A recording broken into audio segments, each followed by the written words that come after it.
Hello. Quick little follow-up to the video that I just taped regarding drink levels and impairment and all that. A couple quick notes regarding people who drive under the influence of something other than alcohol. First one obviously that comes up is marijuana. What is the federal level of impairment for people driving under the influence of marijuana? How much marijuana, according to federal law, does it take for a person to be stopped for a DUI?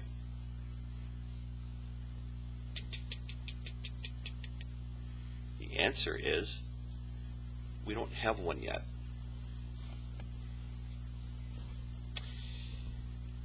Colorado and Washington are using 5 nanograms, basically 5 parts per billion, I think, of THC to come up in somebody's plasma, I believe. I think Colorado uses a plasma test, I'm not sure. But those are the only states that even have a THC DUI level. In all other states, just simply testing positive at any level would be sufficient. And for somebody who wants to know, well, how much marijuana would that be to come up with 5 nanograms? The answer again is, we're really not sure. Something that I could spend a lot of time talking about, and probably will in other videos, maybe not part of the DUI program, but just as kind of general knowledge. I could spend a lot of time talking about marijuana and its legalization and all the details that we would need to go through to make it happen in a way that would work for most of the people involved. But for right now, it's just important to understand that, at least for those people who have a legal right to smoke it, as far as how much of it take to get pulled over for a DUI, at least anecdotally, it appears that even just a couple hits of medical grade marijuana would be sufficient, would probably get the person to hundreds of nanograms, 400 or 500 nanograms. And when you consider then the legal level of impairment right now is 5, a person should, I would think, probably assume smoking immediately before they drive is a bad idea that could result in an arrest. Not just in Washington, Colorado, obviously, but all the other states as well. In fact, more likely to. We're still very much trying to figure out safe impairment levels, and probably even trying to determine whether there are any safe impairment levels. I mean, we don't know, at least not yet. I mean, even the level of impairment that we have when it comes to alcohol, is that based on science, or is that based on custom and history? And now I'm beginning to ramble a little bit, but it's a valid topic for conversation. What about drugs other than alcohol and marijuana? Well, frankly, we know less about them than we do people driving under the influence of marijuana. We don't know enough about people driving under the influence of marijuana.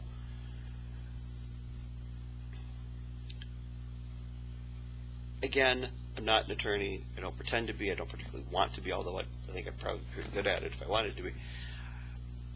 This is not legal advice, so don't sue me, please.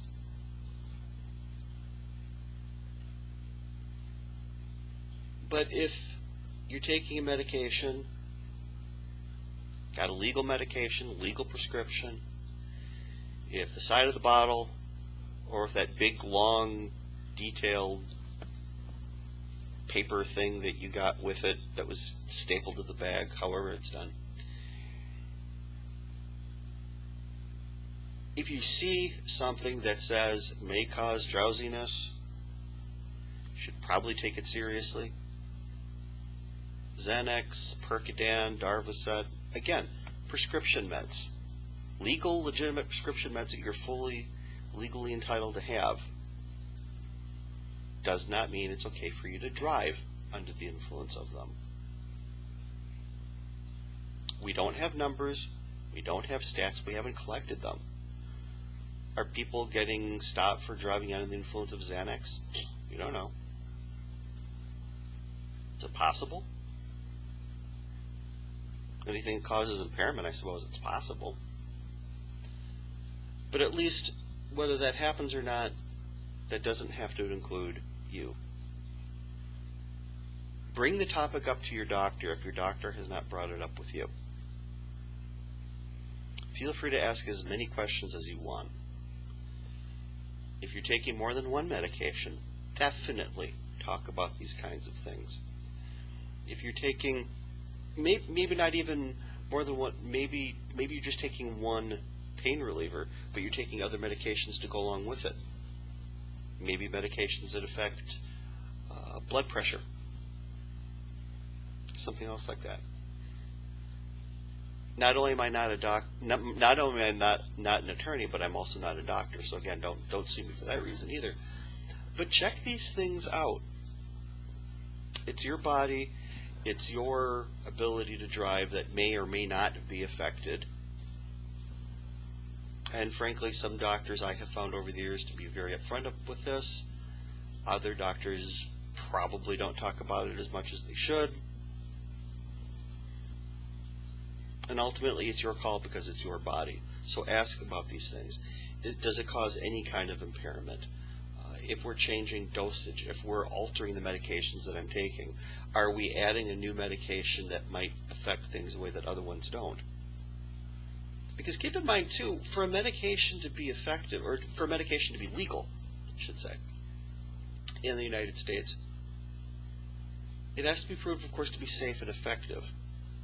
But in general, you really can't do research on what that drug is going to do in interaction with other medications, because there are just so many medications that people take, so many common medications that people take for all kinds of things. You can't possibly test all the different combinations and what they're going to do to a person's central nervous system or their sense of alertness or fatigue or whatever. We don't know. So that also means just because the doctor has not raised a red flag doesn't mean that maybe there shouldn't be a red flag raised. At least check these things out on your own. Because again, in most states, they may not even necessarily test for these things, but they might. So just be aware, be safe, and be aware certainly when it comes to drugs other than marijuana, no state in the country has legal, safe levels of an amount to have in your bloodstream to be able to drive. It is only alcohol that has BAC levels in all states, and marijuana only has THC levels in a couple states. All other drugs have no stated limits at all. So just testing positive for any of them could be enough to make life a little more complicated for you. So, be aware of all that, be safe, be well, and as my father used to say, perhaps we'll be seeing ourselves.